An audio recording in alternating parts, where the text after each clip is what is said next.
Hey everybody, sorry, the wind's blowing in. Of course, right when he starts recording, the hair blows in my mouth. Anyway, so today I am sitting with somebody who is very, very special to me. And she is a cousin slash good friend slash sister.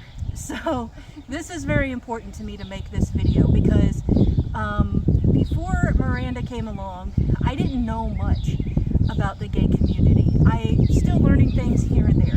But one particular thing that I just learned about last year was pansexual. I didn't even know that was a thing until last year. And so today, and then once I found out that is Miranda, Yes. I was shocked, and I'm like, oh my gosh, I want to get that out there because I want more and more people to know what it is and to understand what it is. So if you don't mind, I'm going to ask you some questions about it. So what exactly is pansexual? So if I'm defining it myself, I would describe pansexuality as I personally, like when I fall for somebody, for who they are, like their soul, their like individuality, not necessarily their gender. Like that's never a factor for me, and that's not something that I would judge somebody upon when looking for a romantic partner. So that's just that's how I view it. I know everybody has their own definition, and obviously to each their own. Everyone's sexuality is their own, but that's to me what it means to me. Right, and to me that's how everyone should be, quite honestly. I mean, it should be all about the heart and the soul. So how old were you when you figured out that you were gay or that you were pansexual?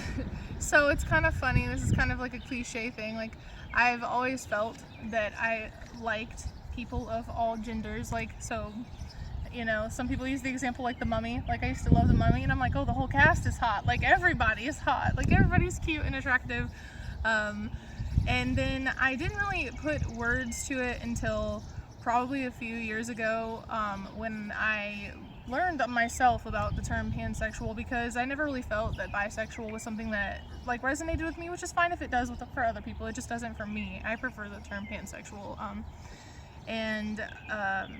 so once I put that together, that's just something that's something that I just started embracing, and I was like, okay, well, this is what I am. There's now like a word for it, and now that's just what it is, and I went with it.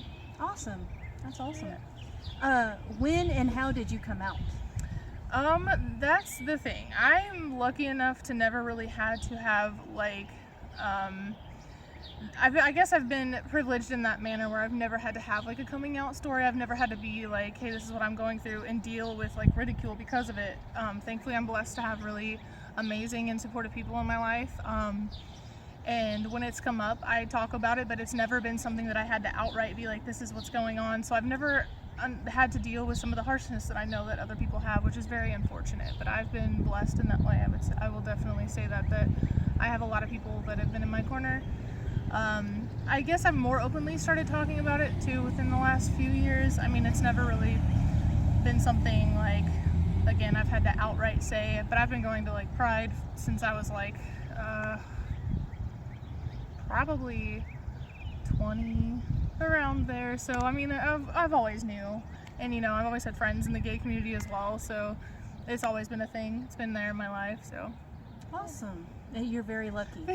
And no, because sure. That takes me into my next question was, have you ever been discriminated against? Right, and that's the unfortunate truth is that a lot of people are, and I've seen it myself. Unfortunately, I've been friends with people who are gay, and I've seen them have to go through, a lot of hardships for that, or like being disowned or horrible things like that. And thankfully, that's something that I never had to go through, and I can't imagine.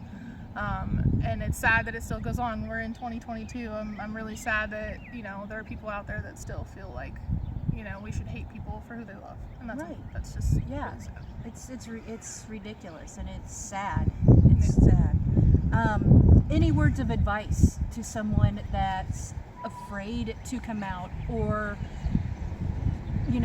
just advice to, like, I don't know, like if they're not just afraid to come out, but if they feel like they're alone. Right.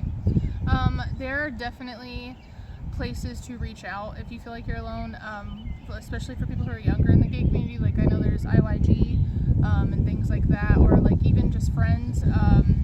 If you don't have family, or if you don't feel safe like coming out to family, I definitely feel like, you know, the internet's great too, honestly. There are a bunch of groups, I'm sure, like even on Facebook, that you can find people that will relate to you, that you can talk to so that you don't feel so alone. Let's see. And then the advice, I feel like, and it's sad because I'm 30 now, but I feel like I finally started embracing all parts of me, and once I finally began to do that, I feel like more people have been so like welcoming and kind about it, which is great to me, and just very interesting because I didn't expect that. And so I do feel like once you finally come into your own and you're able to talk about it and get out there, there are going to be people that love you and support you regardless. And if you can't find that, make your own. Find your own people, find your circle, and it'll be okay. That's awesome. And also something that I think is extra special is that she has a daughter, a very young daughter. And so she's going to be raising her daughter to have such an open mind and such an open heart. And I think that's what we need right now, in this crazy, nasty world that we're living in right now. We need more people to raise their children to be more open-minded and more open-hearted, and to love everybody for who they are, not live by the past, because we have taken, like, I feel like so many steps forward, but then we just keep getting pushed back when it comes to sexuality, and it just needs to stop, period. And so I wanted to bring Miranda with this interview today because I think it's so fascinating to me, how she's living her life as a pansexual and has never been discriminated against. And I just think that's amazing. And then plus she's raising her daughter. And that's so modern, I guess you could say. Like, that should be modern times right now. And it should be the way that we live from now on, like going forward in life. That's how it should be. So I'm going to wrap it up today. And I also wanted to do this in celebration of Pride Month. Yes.